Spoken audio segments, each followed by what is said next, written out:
Est-ce que tu te souviens encore de cette capsule vidéo où le professeur Maurice Kamto avait été humilié? Conseil constitutionnel, avec votre permission. Oui, non, c'est une question incidente, ce n'est plus le débat. Les débats sont clos.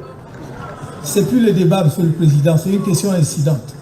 Ces gens qui disent ça sont dans la salle avec une arme. C'est moi qui me sens en insécurité. Si vous pouvez vous présenter devant le Conseil, vous portez une arme. Vous portez bien une arme.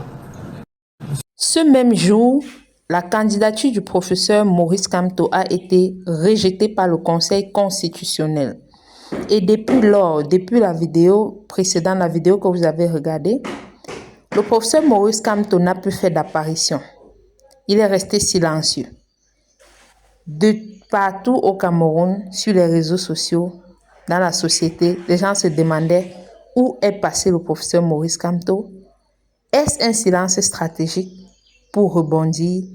Est-ce que le professeur Maurice Kamto, le sachant un homme avisé, est-ce qu'il est en train de préparer un coup jusqu'à ce qu'on ait droit à cette sortie? Nous avons besoin d'un sursaut national. Nous sommes à une phase de l'histoire de notre pays où on doit pouvoir mettre de côté même les chapelles politiques pour nous ressaisir et dire qu'est-ce qui nous arrive. Comment se peut-il que un des pays phares de l'Afrique au cours des années 60, 70, 80 soit aujourd'hui à la traîne, pire, en pleine déliquescence, non pas seulement économique et sociale, mais dans son tissu social. On a réussi à fractionner même les lions indomptables. Et ça, ce n'est pas acceptable. Nous sommes là pour dire donc, réveillons-nous, ressaisissons-nous, remettons notre pays sur les rails. Il sera toujours temps de faire la politique politicienne si on veut. Mais la situation est grave. Et que l'on ne vous trompe pas. Si vous prenez les chiffres, vous êtes à Washington. La Banque mondiale n'est pas loin, le FMI. À la limite, vous n'avez même pas besoin de nous pour avoir les données sur la situation économique et sociale du Cameroun aujourd'hui.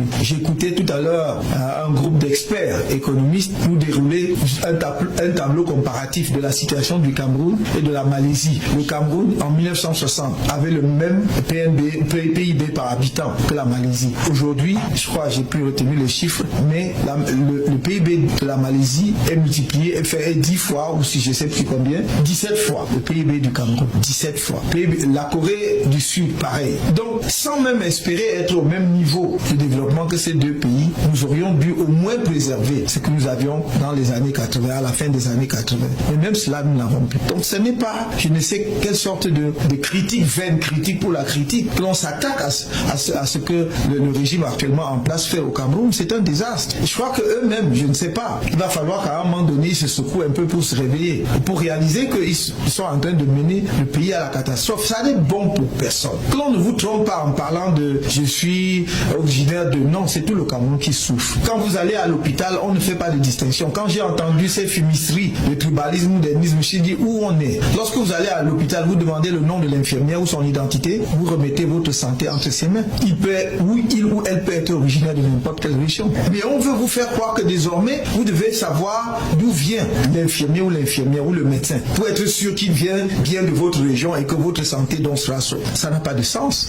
Si vous faites un accident dans la rue, vous savez, celui qui va vous ramasser ou relever, non, vous n'en savez rien. Donc arrêtons cette absurdité. Comme je l'ai dit hier, personne d'entre nous n'a choisi de naître là où il est né. Et avant d'ouvrir nos yeux, nous découvrons que nous sommes nés dans un coin du Cameroun ou dans un coin de la planète.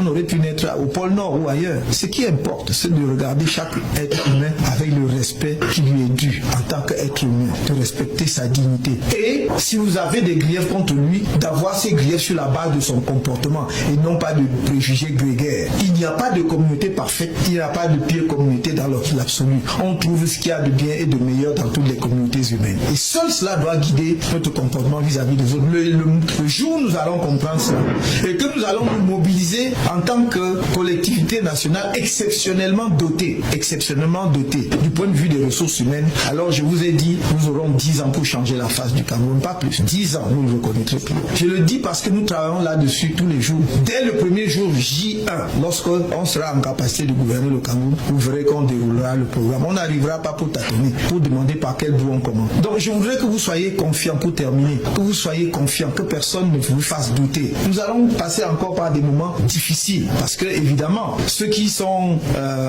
comment dirais-je, tirent avantage de la dictature, de l'absence de vision, vont tout faire pour ne pas perdre les privilèges. J'allais dire, c'est tout à fait dans l'ordre naturel des choses. Mais nous devons être conscients de cela et organiser justement le combat politique en conséquence. Ce dont vous devez être sûr, c'est que ça peut encore durer, ça peut être encore difficile, mais nous allons atteindre le but. Et rien nous divertira par rapport à cet objectif. Pour construire un Cameroun nouveau, bon pour tout le monde, y compris pour ceux qui le détruisent aujourd'hui. C'est cela notre engagement et c'est ça notre vision du Cameroun. Nous avons un rôle particulier dans l'histoire de l'Afrique et je crois que les décennies à venir vont vous montrer ce rôle particulier que le Cameroun a. Je vous remercie, je suis entièrement avec vous. Comment ne pas aimer ce monsieur? Il est tellement logique et tellement clair dans sa vision du Cameroun.